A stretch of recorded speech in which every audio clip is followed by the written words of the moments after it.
Mark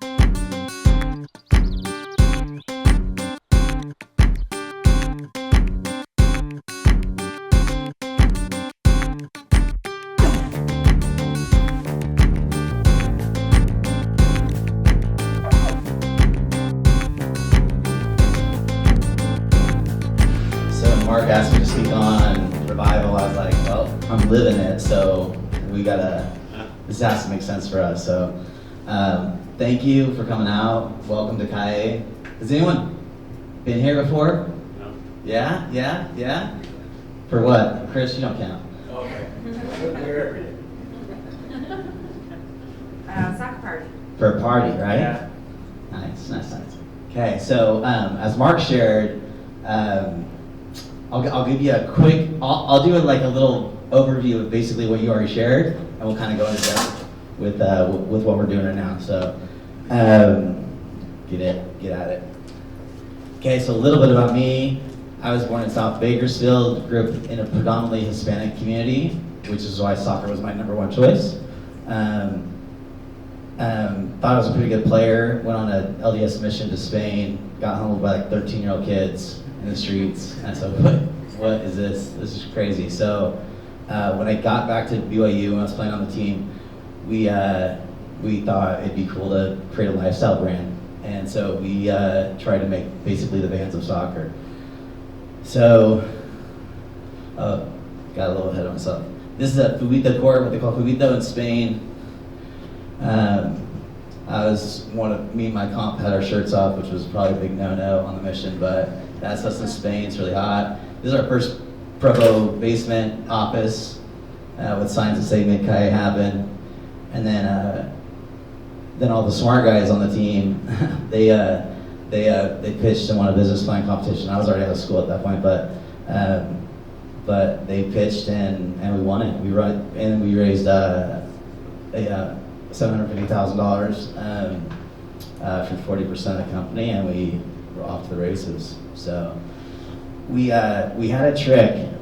So I'll give you the demo that says that we got into every shop that we talked to. That could be wrong. I could be wrong, but I'm pretty sure that we got into every shop that we talked to. And I'll show you how we did that. So we would, when we were in our Provo basement, we would take turns, each one of us calling a soccer shop and asking them if they had Calle. And when they'd say, "What is Calle?" we'd say, "Never mind, I'll get on soccer.com," and hang up. Well, probably bad form, but soccer shops did not want to lose business to soccer.com, and so they'd figure out what Calle was. Well, the next day Morgan would call, the next day Joseph would call, the next day Steve would call. We all took turns calling, and then finally I would call. And I was the one that would actually kind of go to this, go to Portland, go to Seattle, go to wherever, Houston, Chicago, and open these doors. And I'd call, I was like, "My name's Travis, I'm from this small little company called Calle out in the middle of nowhere, like Provo, Utah. And we're just a small little company, you probably never heard of us." And they would be like, "Dude, we've had like 5 calls this week asking about you guys." So I got the meeting, got in there, hooked all the employees up with shirts, and we opened every account. Just take care of the people first, and they'll take care of you. Anybody know who some of these guys are? Yeah? Who's this guy? Anyone know? No? Come on, over here, you gotta know. This is Henri. Thierry Henry. Alright. We did a big event with Steve Nash out in Chinatown, or for his in Chinatown, and Showdown in Chinatown, sorry. Alright, so we've always had a culture at Calle to give back. We used to do ball drops. We did them in several countries throughout Africa. We did it in Southeast Asia. I believe we did it in Bolivia. And then we also, with some of these pictures, had a little bit of a rebellious spirit to ourselves too. We at that point, when I was 25, we were all 23, 24, 25, we were actually the people. We were building it for ourselves. And so we made products that didn't get beat up in the street, and it was working. Unfortunately, there was a kind of a difference of opinion, and anyways, we'll just leave it that in 2012, the brand basically officially had to close the stores. It went in that kind of high-end direction for a little bit, and then that wasn't what everybody was used to, as we were trying to be like the Vans of soccer. So, anyways, yeah. So we were gone for 10 years, and when I brought it back, I'd had 10 years to kind of think about like what I'd do different, right? And the very first thing that my biggest regret from I guess Calle 1.0 was it wasn't losing control of the company that I started. It was actually that we never built courts, that we have pictures of cool events, but we don't have anything that kids could still use. And so I knew when I was bringing it back that I wanted to do something that would just give back. And so 10% of our sales goes back to Free the Game. And Free the Game is the one that's out building courts. And as a 501c3, they can also raise funds directly. So independent companies, but kind of one in purpose. So. Okay, so when I was bringing it back, I brought out the big guns. So these guys, you probably don't know. Ed Van Gils, this is like the Tony Hawk of street soccer.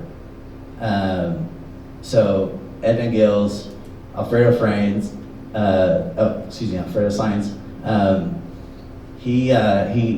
He should have played pro. He took money from Red Bull when he was like 16 and didn't know he shouldn't have, and couldn't play in college. And anyway, but these are incredible human beings. Dan Wood, lives in Berlin from London, runs WFFA, which is the World Freestyle Federation, Freestyle Association.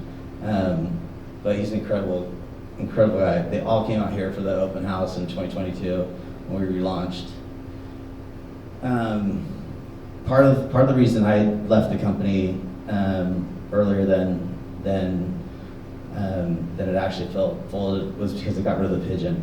And the pigeon, to me, was very iconic.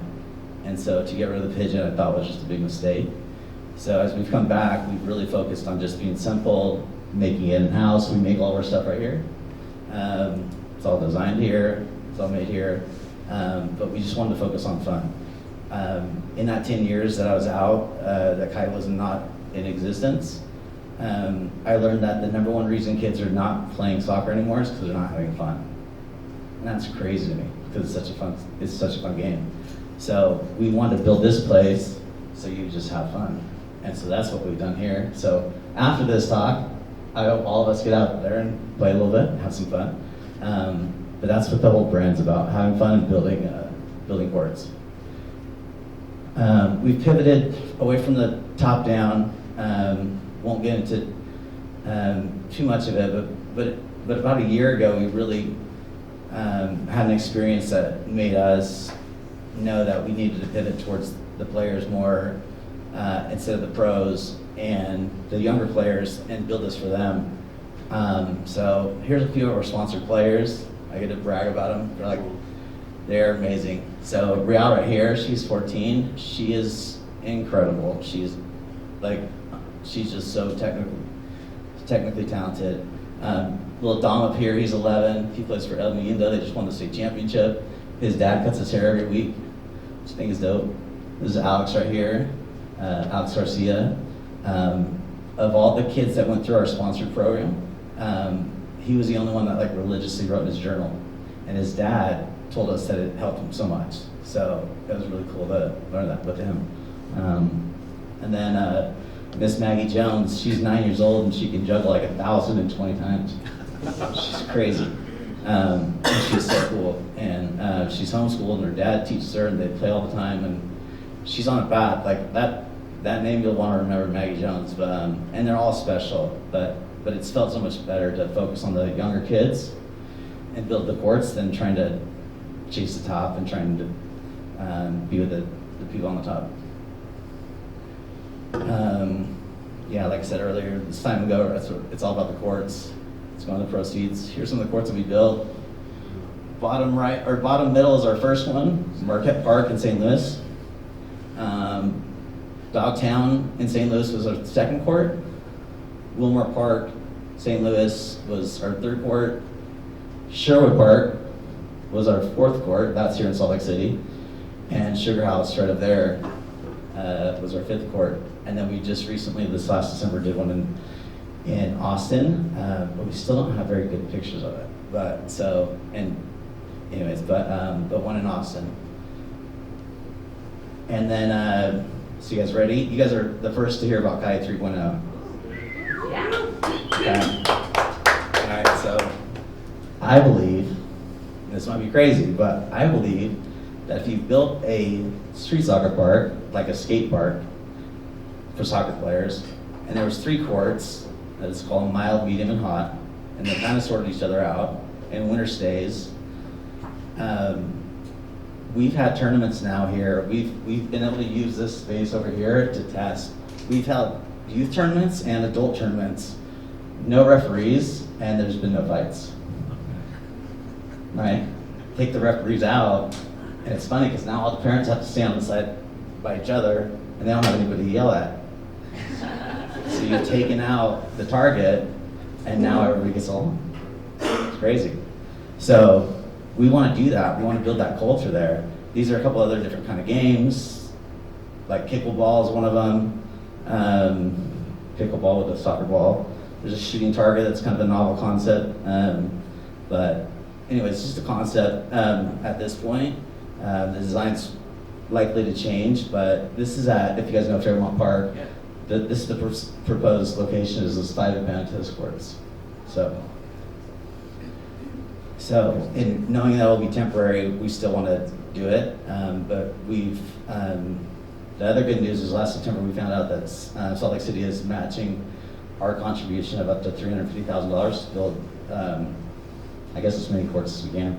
Awesome. So.